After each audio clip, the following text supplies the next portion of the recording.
Dan waktu hampir ke sini ternyata saya lihat ada sebuah pusaka yang cukup unik ya, dan memang sangat jarang ditemukan ya.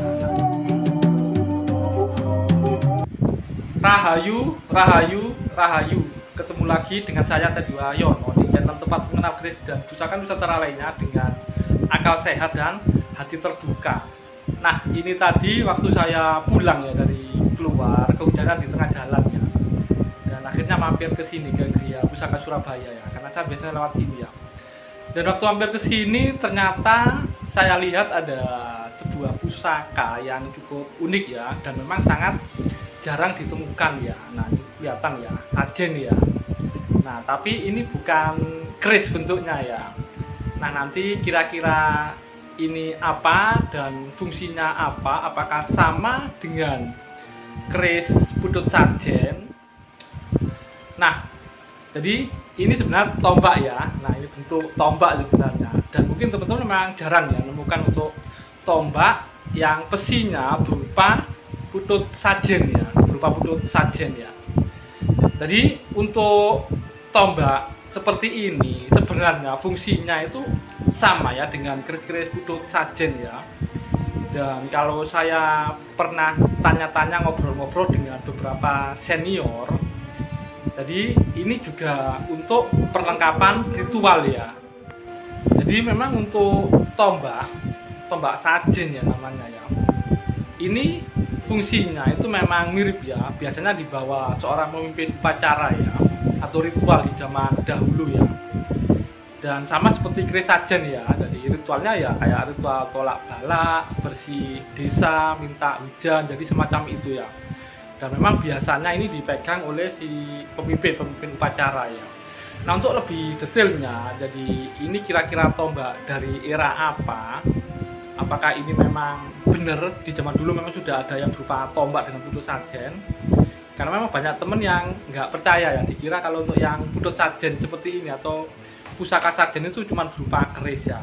Nah, untuk lebih singkatnya langsung saja ya, kita lihat sama-sama ya. Dan ini adalah detail dari besi tombaknya ya, yang berbentuk putut ya. Jadi ini biasanya ada pada keris sajen ya.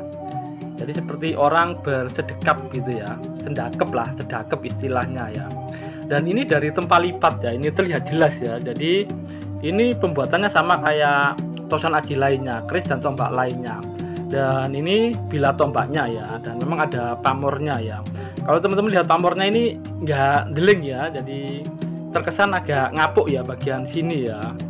Dan tentunya sih washing utah ya, karena nggak beraturan ya. Dan sini malah terlihat sekali ya ngapuknya atau ngapas ya.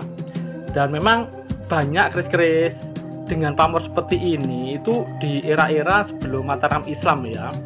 Jadi banyak, jadi ini ada bilang Mojopahit kayak gitu ya, atau mungkin bisa juga kayak Demak kayak gitu ya. Yang jelas yang pamor-pamor seperti ini memang banyak ya di era sebelum Mataram Islam ya. Walaupun di era Mataram Islam yang seperti ini tuh juga ada kayak gitu ya. Nah, ini adalah detail keseluruhan dari tombaknya ya. Yang jelas ini cukup sepuh ya, dan ori ya untuk tombaknya ya. Jadi memang zaman dulu ternyata untuk sajen ada yang bentuk tombak. Nah, kalau dari buku ensiklopedi keris sajen ini adalah salah satu kelengkapan sesaji pada upacara keagamaan pada waktu itu ya, atau di zaman dulu ya. Bahkan di desa-desa tertentu di Pulau Jawa pada akhir masa penjajahan Belanda, untuk melaksanakan upacara kayak bersih desa itu masih pula disertakan sebuah keris kecil yang disebut sebagai keris sajen ya. Dan memang bentuknya ternyata ada yang tombak seperti tadi ya. Jadi bersih desa adalah suatu upacara selamatan tradisional, jadi untuk memohon kepada Yang Maha Kuasa ya, jadi agar desa termasuk sawah-sawahnya terhindar dari gangguan penyakit dan hama tanaman, dan terlindung dari ancaman berbagai bencana alam. Dan mungkin itu saja dulu sekilas tentang pusaka sajen ya, baik yang berupa keris sajen ataupun tombak sajen. Semoga bermanfaat, dan jangan lupa untuk like dan subscribe-nya. Kasusu arso weruh cahyaning hyang kiniro den kaweruh, ngarep-arep kuruk arso kang kurebi. Tergesa-gesa ingin mengetahui cahaya Tuhan, dikira dapat diketahui, mengharapkan hasil akan dikuasai.